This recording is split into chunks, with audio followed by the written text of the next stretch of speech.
नमस्कार 99 न्यूज़ के prime time के बुलेटिन में आपका स्वागत है। मैं हूं तबरेज़ अनवर। मजदूर नेता एसके राय की 22वीं पुण्यतिथि आज धनबाद के कांग्रेस कार्यालय में मनाई गई। इस मौके पर पूर्व मंत्री मन्नान मलिक, वैभव सिन्हा, योगी समेत कई कार्यकर्ता और इंटक नेताओं ने एसके राय की तस्वीर पर माल्यार्पण कर श्रद्धांजलि दी। पूर्व मंत्री मन्नान मलिक ने कहा है कि एसके राय मजदूरों के नेता थे। मजदूरों के हक के लिए उन्होंने हमेशा लड़ाई लड़ी है। जी, क्या कुछ आज किया जा रहा है? हाँ? क्या कुछ कर रहे हैं आप लोग आज?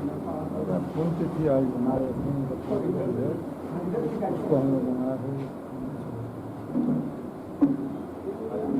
पुण्यतिथि का श्रद्धांजलि समारोह था। किनका पुण्यतिथि? स्वर्गीय एसके राय हमारे पिता जी। क्या कुछ कहेंगे? धनबाद के नक्सली प्रभावित क्षेत्र टुंडी थाना क्षेत्र के नोहाट गांव में पुश्तैनी ज़मीन पर बीज रोपने को लेकर दो पक्षों में खूनी संघर्ष हुआ। इस संघर्ष में गुड्डू साहू नामा के एक व्यक्ति की घटनास्थल पर ही मौत हो गई, जबकि कई गंभीर रूप से घायल हुए। घटना की सूचना पाकर टुंडी पुलिस ने मौके पर पहुंचकर 100 को कब्जे में लेकर और घायलों को धनबाद के SNMMCH भेज दिया है, जहां पर घायल का इलाज जारी है। पीड़ित ने बताया है कि गाँव के ही अशोक ठाकुर 20 से 25 की संख्या में लोगों के साथ हथियार से लैस होकर हमारे खेत में आकर गाली गलौज करने लगे। मना करने पर उन लोगों ने हमें लाठी और डंडे, लोहे के रड और टांगी से मारना शुरू कर दिया। एक टांगी से गुड्डू नामक युवक के सिर पर लग गया, जिससे उसकी मौके पर ही मौत हो गई, जबकि कई लोग घायल हैं। पीड़िता ने बताया है कि अशोक ठाकुर हमारी ज़मीन पर जबरन कब्जा करना चाहता है।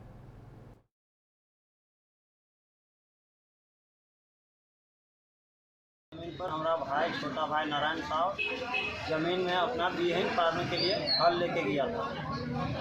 भाई गया था, भतीजा गया था और पूरा माथो गया था, मारू माथो गया था। सब मिलकर अपना खेत में बिहन पार रहा था।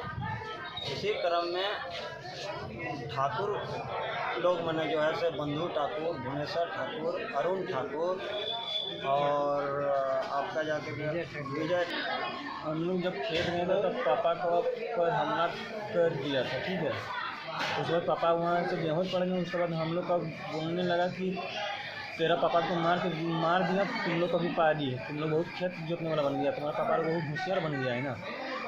हाँ, तो सब पापा लोग मारने के बाद देखे पापा को वहाँ बेहोश। उसके बाद हम आए तो उसके बाद पीछे से मेरा पार वार कर दिया। धनबाद के गांधी सेवा सदन में बरोरा थाना क्षेत्र के निवासी रविंद्र चौहान ने एक मामले में आज प्रेस कॉन्फ्रेंस आयोजित कर मीडिया के माध्यम से जिला प्रशासन से न्याय की गुहार लगाई है। रविंद्र चौहान ने बताया है कि उनका काजल देवी के साथ अफेयर था, लेकिन कुछ महीनों के बाद काजल देवी के पति जो CCL में कार्यरत था, उनकी मृत्यु हो गई, जिसके बाद काजल ने मुझसे ये कहकर पति के बदले में उसकी नौकरी होने वाली है, इसके लिए मुझे कुछ पैसे की ज़रूरत है, मेरी मदद करो। तब मैंने किस्तों में करके 2 लाख रुपए उसे दिए थे, लेकिन काफ़ी समय बीत जाने के बाद भी काजल ने पैसे नहीं लौटाए, तो मैंने उससे मांगना शुरू किया।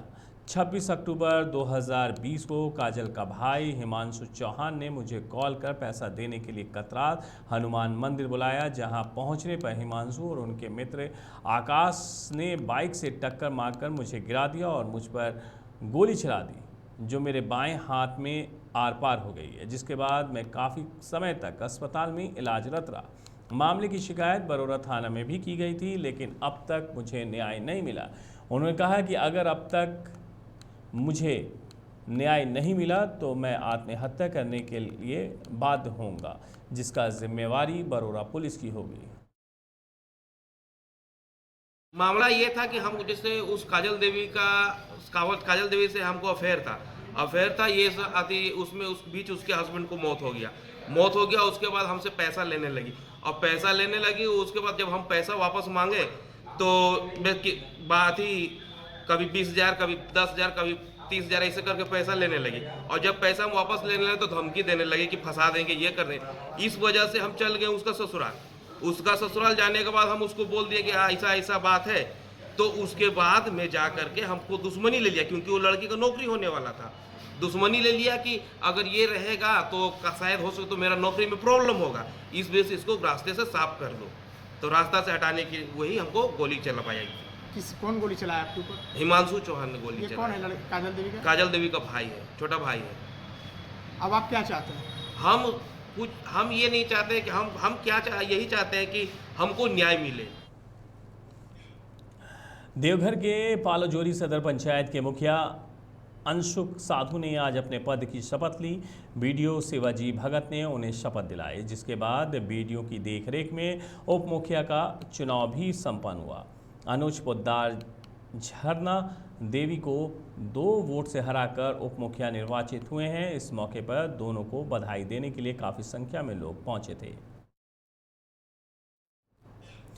आज बोकारो पुलिस की ओर से कई थाना की महिला प्रभारियों को स्कूटी, मोबाइल और टैब मुहैया कराया गया ताकि कोई शिकायत मिलने पर पुलिस उस पर तुरंत कार्रवाई कर सके। आपको बता दें कि सभी थाना मूवमेंट हेल्प डेस्क बनाया गया है ताकि त्वरित कार्रवाई की जा सके। इसकी जानकारी बोकारो एसपी चंदन कुमार झा ने दी। आज बोकारो पुलिस के द्वारा कुछ थाना प्रभारियों को जो निर्भया फंड के तहत स्कूटी, मोबाइल, टैबलेट आज मुहैया कराया गया है, जो कि पुलिस हेडक्वार्टर के द्वारा सभी जिला को डिस्ट्रीब्यूट किया गया है और फिर जिला के द्वारा नीचे थाना को डिस्ट्रीब्यूट किया गया है। यही पर्पस है कि जो वुमेन हेल्प डेस्क के तहत जो हम लोग अभी सभी थाना में एक सेपरेट हेल्प डेस्क बनाए हैं, सभी थाना में क्राइम अगेंस्ट वुमेन को लेकर जो एक प्रायोरिटाइज़ किया गया है, उसी के कड़ी में ये एक इनिशिएटिव है कि कोई भी अगर क्राइम अगेंस्ट वुमेन ऐसी कोई सूचना आती है तो उसको टेक्निकली जाके वेरीफाई करना है और फिर जो कार्रवाई करना है वो पुलिस के द्वारा। तो राजधानी रांची के नामकुन थाना क्षेत्र स्थित सीताराम मॉल में गुरुवार की सुबह आग लग गई। आग लगने की वजह से कई दुकानों का सामान पूरी तरह से जलकर राख हो गया।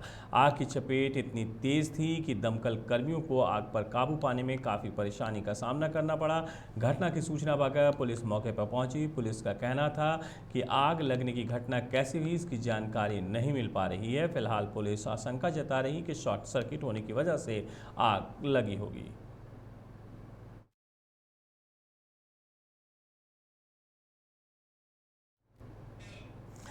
$99 न्यूज़ के प्राइम टाइम के बुलेटिन में मेरे साथ इतना ही। मुझे दीजिए इजाज़त। अपना बहुत ख्याल रखिएगा। नमस्कार।